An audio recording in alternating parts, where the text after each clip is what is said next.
বন্ধুরা এই যে এখন কিন্তু রয়েছে এই যে ইন্ডিয়ার ভিতরে দেখুন এই যে আমি কিন্তু এখন ইন্ডিয়ার ভিতরে চলে এসেছি।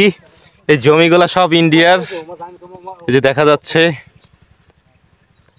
সব দেখা যাচ্ছে এখানে। তো দূরে দেখা যাচ্ছে এখন চাচা আসছে, আমি কিন্তু এই মুহূর্তে ইন্ডিয়ার ভিতরে। চাচার সাথে একটু কথা বলি। চাচা আসসালামু আলাইকুম, কেমন আছেন? কোথায় থেকে আসলেন? হাত মাখা হয়েছে, কি হয়েছে? ধরা যাবে না কেন? অবশ্যই ধরা যাবে। কোথা থেকে আসলেন? ইন্ডিয়া থেকে? না, ইন্ডিয়ার আমার বাংলাদেশ থেকে আসেন। এগুলো তো ইন্ডিয়ার জমি সব। এই যে ইন্ডিয়ার জমি, আমার রাস্তাটা ফিরে আমার। আচ্ছা, রাস্তা ওই পাশে আপনার, এই জন্য আসলেন এই পাশে। কি কাজ করেন? এই তামুক বাড়ি কাজ করি। তামাকের কাজ করেন? চাচার বাসায় কে কে আছে পরিবারে? বাসায় বউ আছে, বেটার বউ আছে, এর মধ্যে ছেলে মেয়ে কয়জন? ছেলে মেয়ে নাতি নাতিনি কয়জন? মেলা ভাই। সংসার কিভাবে চলে আপনার?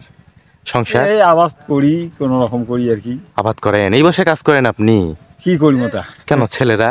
হ্যাঁ, ছেলেরা দেখে না? ছেলেরা কাজ করি, ছেলেরে মেলা খানোলা। ছেলেরা আপনাকে দেখে না? দেখি, তা মনে করেন যে খানোলা মেলা না। এই জন্য আপনি এই বসে খাচ্ছেন, কষ্ট করে বেঁচে আছেন না? চাচা কত বছর হলে এই সীমান্তবর্তী গ্রামে আছেন? আমার বাপ দাদা 14 চলে গেছে এখানে। 14 গোষ্ঠী এখানে? হ্যাঁ, এখানেই আছেন আপনারা? হ্যাঁ, আমরা একদম স্থানীয়। আপনারা ভারতে যান না? আগে ভারতে যেতেন? আগে মেঘলিগঞ্জে হাট বাজার করছিল। মেঘলিগঞ্জ, কুচবিহার এখানে যেতেন? হ্যাঁ। এখন বর্তমান?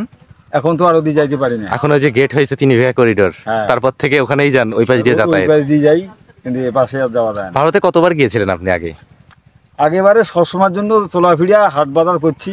আর কি কি করতেন ওখানে? ওখানে মনে করেন যে ওখানে ওই কামাইও করছিল। কামাই ওখানে সব? ওখানেই কাজ করতেন? কি টাকা দিত, বাংলাদেশি টাকা না ইন্ডিয়ান? আসলে ইন্ডিয়ান টাকা ছিল। আমাদের এদিকে সবাই তো মেঘলিগঞ্জে ডাহগ্রামের লোক। হ্যাঁ হ্যাঁ, সব ওই মেঘলিগঞ্জে হাট বাজার করছি।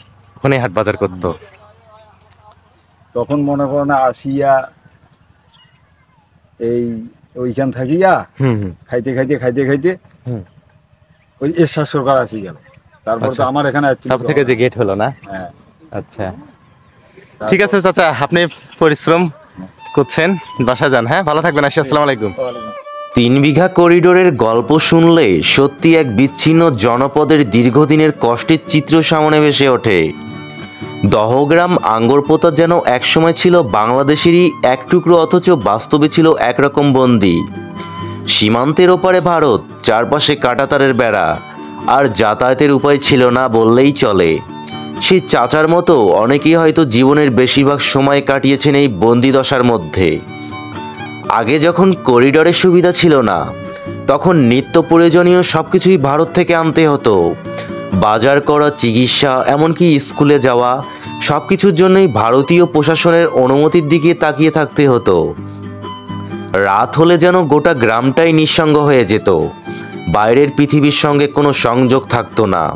কিন্তু সময় বদলেছে, 3 বিঘা করিডোর চালু হয়েছে, মানুষ কিছুটা হলেও স্বস্তি পেয়েছে। তবে অভাবের কষ্ট কি সহজে মেটে?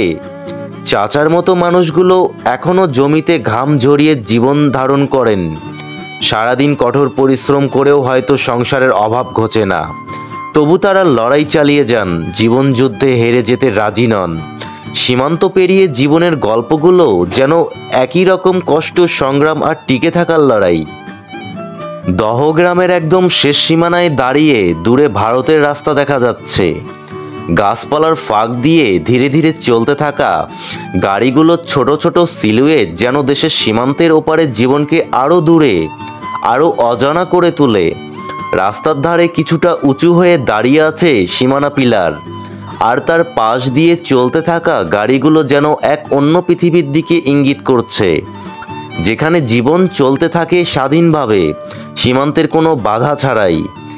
দূরে সীমানা পিলারের ওপাশে ভারতের ঘরবাড়ি, দোকানপাট, মানুষের চলাচল সব কিছু স্পষ্ট দেখা যায়। আর এই সীমানার এপারে দহগ্রামের মানুষরা নিজেদের জীবন কাটাচ্ছেন এক অদৃশ্য রেখার মধ্যে আটকে পড়ে। পিলারের এই কিছুটা ওপাশে ও কিছুটা এপাশে জীবন, স্বাধীনতা এবং সীমান্তের কাঁটাতারের মধ্যে কিভাবে আছড়ে পড়েছে সেই গল্প। এখানে যে সীমান্ত তা শুধু দেশভাগের নয়, বরং মানুষের ভাগ্যেরও এক লম্বা কাঁটাতারের প্রাচীর হয়ে দাঁড়িয়ে।